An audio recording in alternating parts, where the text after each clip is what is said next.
stok pemimpin anak-anak muda yang memiliki kompetensinya global, tapi hatinya grassroots.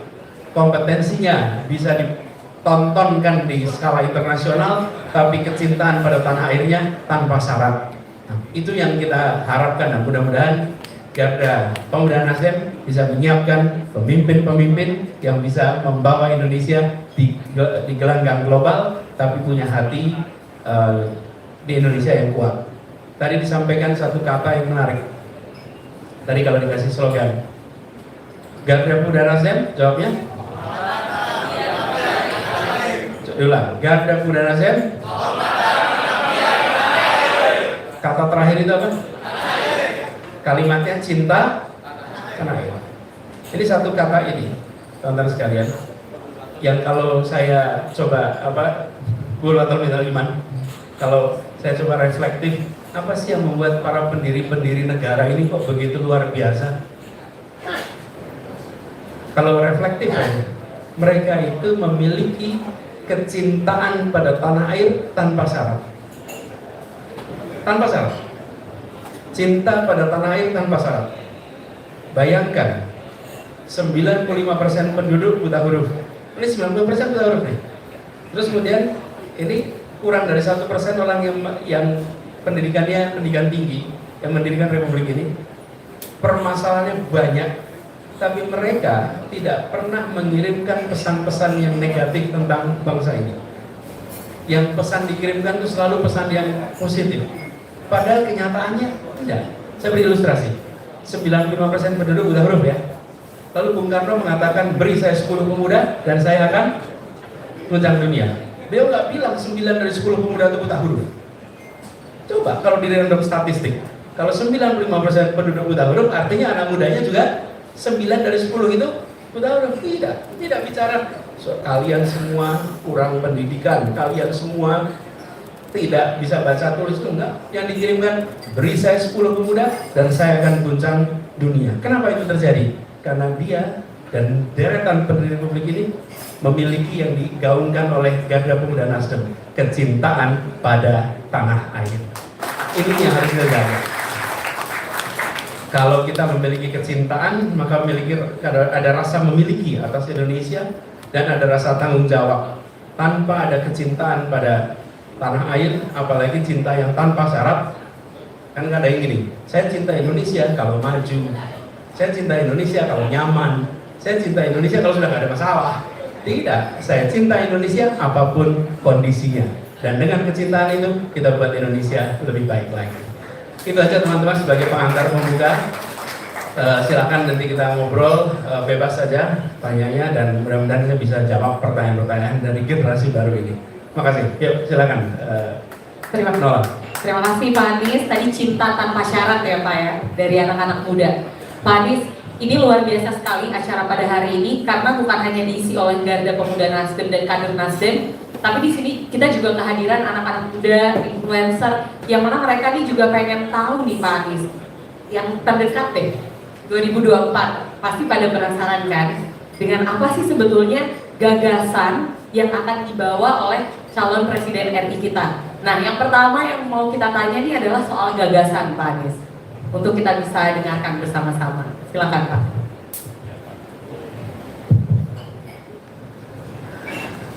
Kita membawa pesan yang disampaikan dari awal ketika saya mendapatkan amanat dari Pak Surya Paloh, Ketua Umum Partai Nasdem, pada waktu itu tanggal 3 Oktober. Saya sampaikan bahwa kita berbicara tentang change and continuity, continuity and change, perubahan, dan dalam perubahan itu ada unsur yang dilanjutkan, ada unsur yang ditingkatkan, ada unsur yang dihentikan, dan ada unsur baru yang dibawa. Selalu ada 4 komponen yang muncul dalam kalimat perubahan.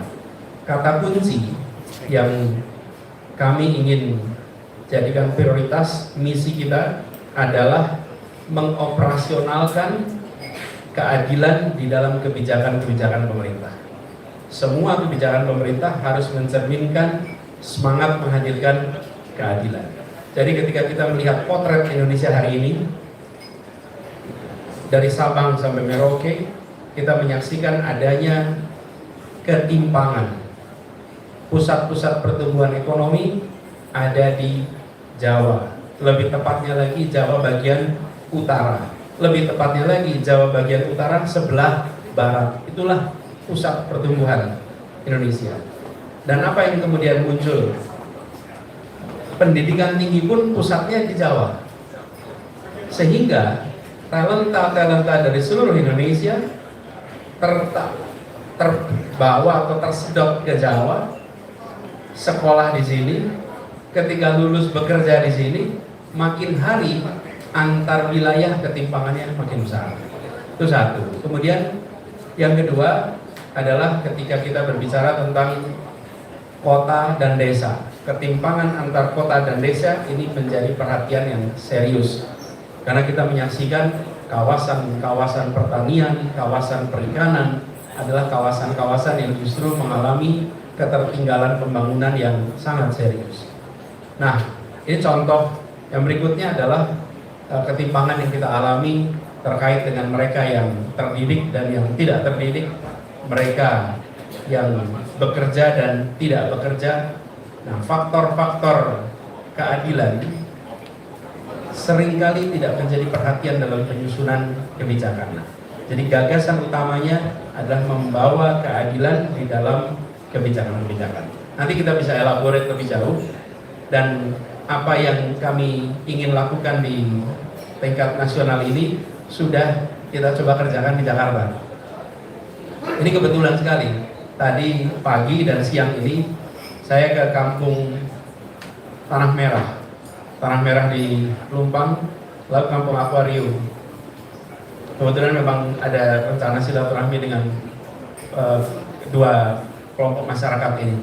Ini adalah contoh bagaimana Jakarta, waktu itu nih kita Jakarta, kebijakan dari negara bukan hanya memfasilitasi yang sudah tengah atas, tapi yang di bawah tertinggal terus-menerus. Gini ya, waktu saya kampanye di DKI, kayak keliling kampung-kampung, saya berkali-kali ketemu dengan dengan keluarga yang kalau ditanya begini, Pak, Bu, sudah berapa lama tinggal di bedeng ini atau di rumah yang sederhana ini? Sudah dari tahun 70-an, Pak. Kalau dari tahun 70-an, kalau saya tanya, Bapak di sini dengan siapa? Ini ada anak saya, ini adalah cucunya. Jadi Bapak sekalian 3 generasi. Jadi kalau kita diamkan terus bisa 4 generasi, bisa 5 generasi, bisa 6 generasi. Kalau negara tidak terlibat, nah disitulah sebabnya saya melihat penting sekali kita secara serius menangani tempat-tempat yang mengalami ketertinggalan. Kalau kemarin di Jakarta bukan daerah pelosok tanah air, tapi berada di kampung-kampung yang berada di Jakarta. Nah, kampung-kampung itu ditata, kampung-kampung itu diberikan kesempatan tumbuh, sehingga prinsip yang kami bilang begini, bukan mengecilkan yang besar, tapi membesarkan yang kecil. Yang besar biar tambah besar, mereka sudah tidak butuh bantuan negara. Tapi kalau yang kecil butuh bantuan negara. Jadi prinsip keadilan penerjemahannya seperti itu kita sudah alhamdulillah kerjakan di Jakarta, dan mudah-mudahan nanti kita bisa lakukan di level nasional. Gitu. Terima kasih. Terima kasih Pak Anies. Jadi goals utamanya adalah keadilan tadi ya Pak ya. Nah, kalau saya sebenarnya punya banyak pertanyaan nih Pak. Tapi biar kita adil, kita bagi-bagi deh ke floor ya. Saya mau kalau ada yang mau bertanya langsung angkat tangan, kita buka 1-2 pertanyaan. Boleh, silakan Masnya yang bilang. Langsung. Maju aja Mas. Maju aja. Silakan.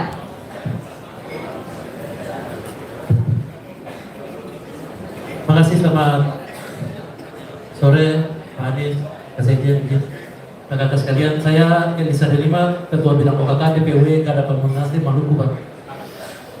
Eli Delima, panggilannya Eli aja. Pak Anies, kenapa saya pengen ngomong pertama? Karena tadi garis besarnya adalah ketimpangan. Kita dari DPW Maluku ini barusan nyampe aja di sini, terus karena memang sangat ingin menyampaikan beberapa hal buat Pak Anies, makanya kita ingin datang ke sini. Hal yang paling mendasar aja Pak, Kita kalau orang Jakarta itu nggak mungkin ke Maluku kalau nggak ada kepentingan bisnis misalnya. Mau jalan-jalan pariwisata itu sangat sulit. Harga tiketnya lebih murah ke Jepang, Pak. Lebih murah ke Jepang, lebih murah ke Hong Kong daripada ke Maluku. Makanya kenapa tadi saya tertarik berbicara mengenai ketimpangan? Ada dua hal yang ingin saya titipkan. Yang kalau Tuhan berkehendak nanti Pak Anies menjadi presiden, dan yang kita sudah yakini sebenarnya Pak Anies ini udah jadi presiden, tinggal menunggu waktu pada 14 Februari nanti aja. Mohon maaf, DPT kami kecil, 1,3 juta berdasarkan hasil penetapan KPU kemarin di Maluku. Namun saya pastikan lewat kerja keras teman-teman Garda Pemuda Nasdem di Maluku, Partai Nasdem di Maluku, Pak Anies akan memenangkan pemilu di Maluku. Dan semoga itu juga bisa, walaupun kami pemilihnya hanya sedikit Pak, tapi semoga itu juga bisa menjadi semangat buat Pak Anies bisa menjadi presiden. Dua hal saja Pak, masih terkait dengan ketimpangan. Yang pertama, jika Tuhan berkehendak nanti Pak Anies terpilih sebagai presiden, kita ingin agar moratorium pemekaran daerah otonom baru itu dicabut. Karena kita bicara wilayah kepulauan, rentang kendali kita sangat jauh Pak. Penduduk memang sedikit, tetapi rentang kendali di wilayah kepulauan, terutama di Maluku itu sangat butuh. Sudah 13 daerah otonom baru di Maluku diusulkan dari awal pemerintahan Pak Jokowi, namun karena moratorium, maka itu tertunda sampai saat ini dan sangat menyengsarakan kami di Maluku. Sehingga jika Tuhan berkenan nanti Pak Anies menjadi presiden, kita lihat untuk pemekaran daerah otonom baru ini sangat penting untuk memutus rentang kendali itu. Biar APBN itu dia mengalir untuk daerah-daerah otonom baru itu daripada dia harus kita pakai untuk investasi yang, mohon maaf harus saya katakan, investasi-investasi membuang anggaran yang kalau kita lihat di Jakarta cukup banyak ini seperti kereta cepat dan lain-lain. Seandainya itu dialokasikan untuk kita memotong ketimpangan tadi yang menjadi visi besar dari Pak Anies. Dan yang kedua adalah kita orang Maluku, kalau misalnya ada teman-teman, tadi saya lihat beberapa juga yang di luar Garda Pemuda Nasdem yang asal Maluku ini masih setuju dengan saya. Saya bilang akan sampaikan Pak, kita sudah di-prank berkali-kali oleh pemerintahan Presiden Jokowi hari ini, mohon maaf, karena Perpres Maluku sebagai lumbung ikan nasional dari awal pemerintahan sampai hari ini belum pernah ditindaklanjuti. Presiden dan menterinya benar warawiri di Maluku, setiap tahun itu bisa 2-3 kali, tapi sampai saat ini legalitasnya belum bisa terlaksana. Itu yang saya ingin titip atas nama semua teman-teman Garda Pemuda Maluku Pak, jika terpilih menjadi presiden, peraturan Presiden Maluku sebagai lumbung ikan nasional kiranya bisa diteken, dan itu dia sangat berkontribusi bagi kemasyarakatan, bagi kemaslahatan masyarakat Maluku, terutama dalam pembangunan Ambon Newport dan sebagai tiang-tiang penyangga Maluku sebagai lumbung ikan nasional. Mungkin itu saja masukan dari saya untuk Pak Anies sebagai calon presiden agar bisa lebih bisa mengetahui informasi yang terjadi, terutama kami di Maluku yang sangat sedikit mungkin informasi yang Pak Anies bisa dapat. Terima kasih. Pak Anies, ini kayaknya ada sesi curhat dan aspirasinya juga nih Pak yang harus ditampung, tapi insya Allah Pak Anies bisa menjawab ya Pak. Karena judul hari ini Pemuda Bertanya, Anies menjawab Pak. Silakan Pak. Bu ya, kita jawab satu. Beberapa sekalian. Tapi untuk azas keadilan Pak, karena Pak Anies menjunjung tinggi keadilan, kita akan pilih satu lagi aja Pak. Jadi supaya 2 ya. Panitia 3 boleh ya. Pak Anies insya Allah ada waktu ya Pak. Oke, 3 Pak.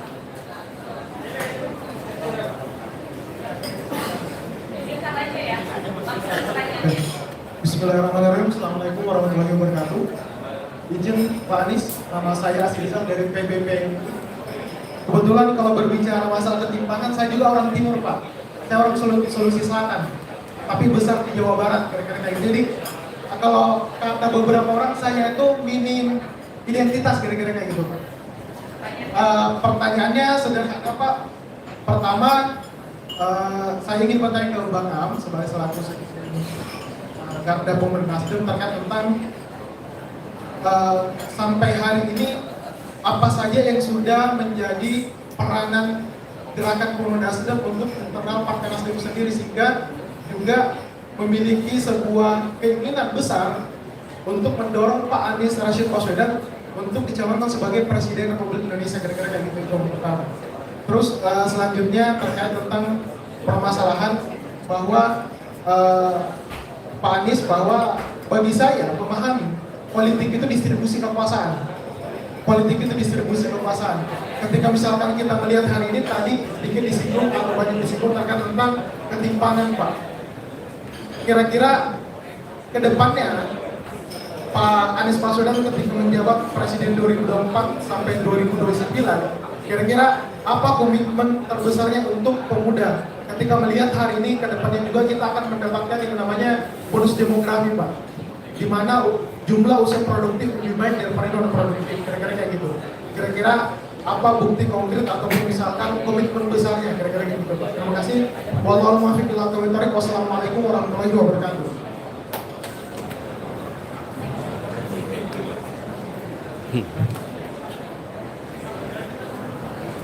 Ya, terima kasih moderator. Assalamualaikum warahmatullahi wabarakatuh. Langsung pertanyaannya ya Mas. Saya Sam dari DPP Gemini. Jadi pertanyaannya singkat aja Pak. Yang pertama, kita tahu kalau Bapak punya basic sebagai seorang dosen, sebagai rektor juga, akhirnya fokus di dalam dunia pendidikan. Pertanyaan saya, bagaimana tanggapan Bapak tentang situasi dan kondisi pendidikan hari ini? Dan kira-kira jika Bapak nanti memimpin negara Kesatuan Republik Indonesia ini, bagaimana visi dan misi Bapak untuk lebih memajukan Indonesia dalam kerangka pendidikan, dalam hal pendidikan. Yang kedua, soal pemudaan, mungkin sama dengan teman-teman tadi. Bagaimana kemudian pemuda-pemuda ini dalam menghadapi gerakan atau ukuran zaman ke depan, itu tentu banyak hal-hal yang harus dilakukan, ditransformasikan dari pemerintahan ke pemuda. Jadi pertanyaannya, kira-kira kalau Bapak nanti insya Allah menjadi presiden, nah bagaimana komitmen dasarnya, komitmen strategisnya kepada kaum pemuda yang ada di Republik Indonesia. Saya kira itu aja. Siap. Terima kasih banyak Pak Anies, sudah 3 pertanyaan. Kita bisa langsung rapel untuk menjawab Pak. Sudah 3 pertanyaan. Terima kasih Kak. Saya mulai dari yang terakhir aja ya, dari Bung Sam. Soal komitmen pemuda, ini juga sampaikan dari Bung Asri Rizal ya. Asri tentang komitmen anak muda. Kita memang memiliki disebut bonus demografi dan lain-lain. Nah, begitu bicara tentang pemuda, sesungguhnya kita bicara tentang manusia generasi baru. Apa yang harus dimiliki? 1, sehat. Sehat fisik, jasmani. Kemudian sehat secara intelektual, sehat rohani. Ini sehat ini penting. Jangan berharap kita berbicara tentang ABCDFG kalau sehat itu tidak jadi. Karena itu menurut saya nomor 1 memastikan bahwa setiap ibu hamil mendapatkan fasilitas kesehatan sehingga bayi yang dikandungnya itu lahir dalam keadaan sehat. Dan kita nanti akan insya Allah bisa menghentikan problem stunting yang nanti muncul. Itu nomor 1 nih. Jadi seperti sekarang nih, moderator kita nih, Pak Najila sedang hamil. Ya alhamdulillah beliau berkecukupan untuk bisa memastikan bahwa bayi yang dikandungnya itu sehat, periksa dokter rutin dan lain-lain. Nah, kita ingin 1 itu. Jadi jangan sampai kita bicara pemuda itu hanya ngomong yang sekarang usianya 20-an. Loh, ini kita berbicara anak muda, itu 1 generasi baru nih. 1 sehat. Yang kedua, dia mendapatkan pendidikan yang baik. Tanpa pendidikan yang baik, sehat tadi tidak tumbuh berkembang potensinya. Jadi pendidikan yang mengembangkan potensinya. Nanti saya akan sedikit bicara soal pendidikannya. Lalu setelah mereka terdidik dengan baik, apa pendidikan baik ini? Dia bisa mengembangkan semua potensinya, dia bisa meraih apa yang dia cita-citakan, dan dia bisa menjadi manusia mandiri yang bermanfaat bagi sekelilingnya dan membahagiakan bagi dirinya dan keluarganya. Gitu kira-kira. Itulah yang kita harapkan nanti muncul. Kalau itu sudah jadi, muncul apa yang berikutnya? Memastikan ada ruang untuk berkarya. Ruang untuk berkarya itu bahasa sederhananya lapangan kerja. Tapi kalau lapangan kerja itu kan seakan-akan jadi penjajah ilmu untuk mencari kerja gitu kan. Saya istilahkan ruang untuk berkarya.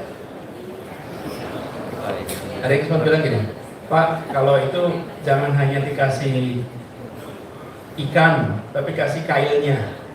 Oh iya, kasih ikan penting, kasih kail penting, tapi ada kolamnya lebih penting lagi gitu. Iya. Lah Anda kalau punya kail terus nggak ada kolam, lebih frustasi gitu. Betul nggak? Betul, Pak. Nah, jadi kita harus memastikan bahwa ada ruang berkarya. Nah, ruang berkaryanya apa? Satu adalah dengan employment, Anda mencari kerja. Yang kedua, kesempatan untuk self-employed. Kesempatan untuk bisa berwirausaha.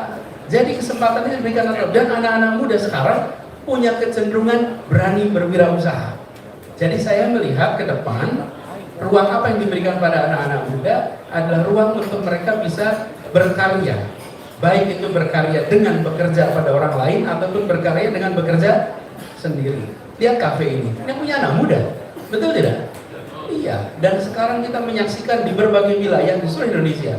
Kita akan ketemu dengan karya-karya itu. Nah, apa yang dibutuhkan untuk ini? Negara harus bisa memberikan dukungan.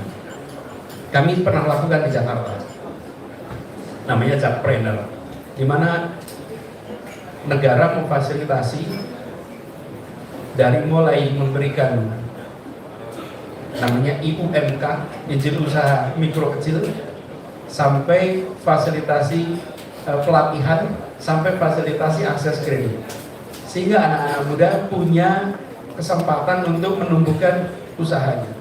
Karena kalau tidak, yang bisa berusaha adalah anak muda yang orang tuanya sudah kaya. Dan dalam kenyataannya, tidak semua anak muda lahir dari keluarga yang mampu. Nah, ini yang kita pikirkan. Jadi, satu sehatnya, dua pendidikannya, yang ketiga kesempatan untuk berkarya. Nah, bagi yang generasi sekarang, teman-teman sekarang, saya melihat di dalam masa pendidikan harus diberikan kebebasan untuk berorganisasi, ditumbuhkan kepemimpinan melalui organisasi-organisasi kemahasiswaan, dan jangan pernah membungkam organisasi kemahasiswaan. Justru organisasi kemahasiswaan itu menjadi tempat kita melakukan kaderisasi pemimpin-pemimpin masa depan, dan jangan direcoki dengan partai intervensi ke ormas-ormas mahasiswa. Ormas mahasiswa itu harus dibebaskan begitu. Biarkan mahasiswa mengambil posisi yang objektif. Teman-teman, saya ulang ya, objektif, bukan netral. Beda ya? Beda. Anda objektif, Anda boleh berpihak, tapi Anda harus objektif. Bahaya kalau mahasiswa tidak berpihak, ada penindasan nggak boleh berpihak, ada ketidakadilan tidak boleh berpihak, tidak. Mahasiswa, anak muda benar ya. Jadi saya lihat negara hadir memberikan ruang bagi anak-anak muda, terutama aktivis-aktivis, untuk bisa menumbuhkan aktivismenya, termasuk sikap kritisnya, dan itu bagian dari pembibitan untuk kepemimpinan ke depan. Lalu soal bagaimana menjaga pendidikan. Pendidikan ini tema yang semua orang bisa diskusi, semua rumah tangga bisa diskusi. Tapi saya ingin sampaikan, kalau udah bicara pendidikan, komisi 10 di sini nih, pakar-pakar semua di pendidikan, komisi 10. Jadi kalau bicara pendidikan, teman-teman, itu besar sekali. Tapi kalau boleh saya summary-kan apa yang harusnya menjadi fokus kita, itu kualitas guru dan kualitas kepala sekolah. Dua itu menurut saya sumber utamanya. Dari sana baru turunannya banyak. Teman-teman di sini semuanya, kalau saya mau tanya sepintas, tadi Bung Sam yang tanya ya, suka pada sebuah mata pelajaran itu karena bukunya atau karena gurunya? Nah, coba saya tanya, suka karena bukunya atau karena gurunya? Gurunya. Ada nggak yang suka pelajaran karena bukunya? Jarang sekali, jarang sekali. Karena itu kita harus menghadirkan guru-guru yang Ya menyenangkan. Guru-guru ya iya. Sekolah kita terus. Kalau saya tuh prinsip sederhana, saya bilang sama kepala sekolah ini. Kalau ada anak-anak datang ke sekolah itu dengan berat hati, berada di sekolah berat hati, pulang sekolah senang hati, sekolah itu bermasalah. Tapi kalau datang dengan senang hati, di sekolah senang hati, pulang berat hati, itu baru bagus di sekolahnya. Jadi kualitas guru itu yang sangat menentukan. Dua kepala sekolah. Teman-teman, Anda mengelola organisasi. Yang menentukan organisasi itu berjalan dengan baik apa tidak siapa pertama? Pemimpinnya. Pemimpinnya, jadi rektornya, kepala sekolahnya, ini harus memiliki kepemimpinan yang baik. Karena kepemimpinan itu yang menentukan kualitas sebuah sekolah. Tapi yang kita sering kotak-katik itu bukunya, kurikulumnya, proyek.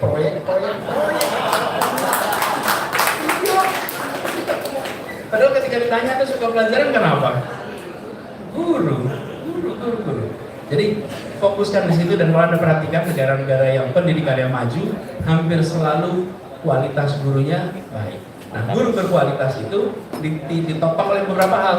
Satu, gurunya bisa konsentrasi ngajar. Kalau pendapatan dia hanya bisa untuk hidup 15 hari, ya 15 hari kemudian dia kesulitan. Jadi pendapatan dia harus cukup, kesejahteraan guru harus baik sehingga dia bisa fokus pada. Kalau enggak ngajar sambil les, yang enggak ikut les nilainya jelek, gitu kira-kira kan.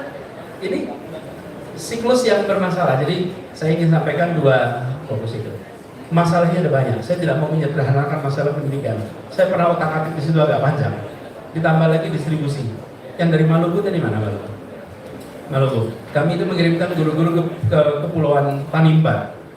Itu paling selatan ujung. Kenapa? Karena ketimpangan distribusi guru itu dirasakan.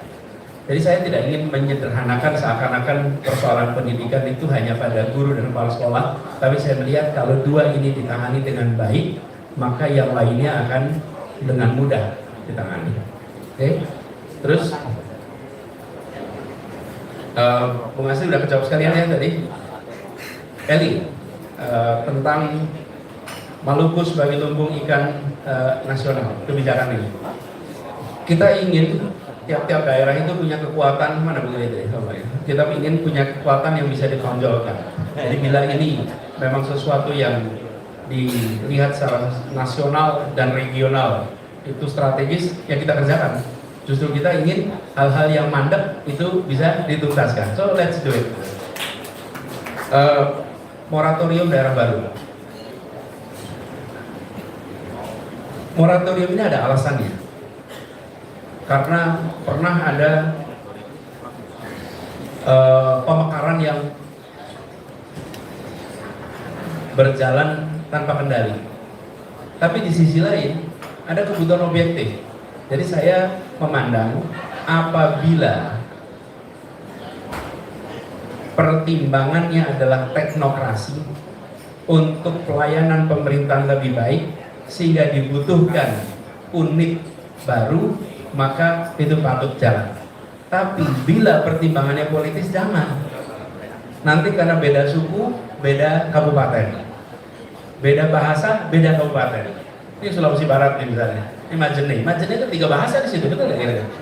Tapi ada di salah satu kabupaten 3 bahasa. Nanti kalau kemudian kalau 3 bahasa ini, oke, kalau gitu kabupaten bagi 3 supaya setiap repot kita mengelola keindonesiaan kita.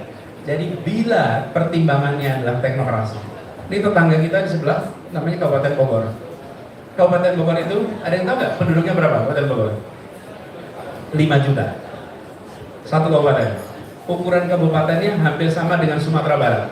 Sumatera Barat penduduknya sekitar 5 juta. Provinsi yang di sini ukurannya seperti Sumatera Barat, tapi satu. Nah, dia membutuhkan untuk pemekaran masuk akal. Itu maksud saya. Kalau pertimbangannya teknokrasi, go. Tapi kalau pertimbangannya adalah untuk politis, hati-hati. Di situ nanti justru malah merenggangkan persatuan kita. Itu jawaban saya. Makasih. Baik, Pak Anies. Tadi masih ada satu pertanyaan, Pak Aam. Kayaknya mesti menjawab sebentar ya, Pak ya. Sedikit. Mungkin Mas Anies buat kabinet. Ada pertanyaan, apa sih yang sudah dilakukan oleh Garda Pemuda Nasdem Nah, ini kebetulan karena Mas Anies ini adalah juga pintar berbahasa Arab, alhamdulillah kalau kita katakan sedikit bisa juga bahasa Arab. Jadi dalam konteks seperti apa yang menjadi tema kita, gerak suara perubahan, di dalam syair Arab dikatakan dan fatah asma wa qul malam yang rakyat habis. Yang kedua, subhanul yaum bijalul ghad. Kemudahan ini adalah pemimpin masa depan. Oleh karena apa yang dikatakan dalam syair Arab itu dan fatah asma wa qul malam yang rakyat habis. Tingginya derajat seorang pemuda, tingginya derajat garda muda Nasdem dilihat dari cita-citanya, dilihat dari mimpinya. Kalau garda muda Nasdem sudah tidak punya cita-cita, tidak terjamin, maka ia akan menjadi sahabat bangsa. Nah, apa yang menjadi cita-cita kita? Seperti yang tadi disampaikan oleh Ketua Umum garda muda Nasdem, lewat Dewan. Yang pertama adalah bagaimana kita bisa mensukseskan pemilu ke depan Partai Nasdem yang berperan. Tetapi tidak ada marwah yang tidak dapat kalau hanya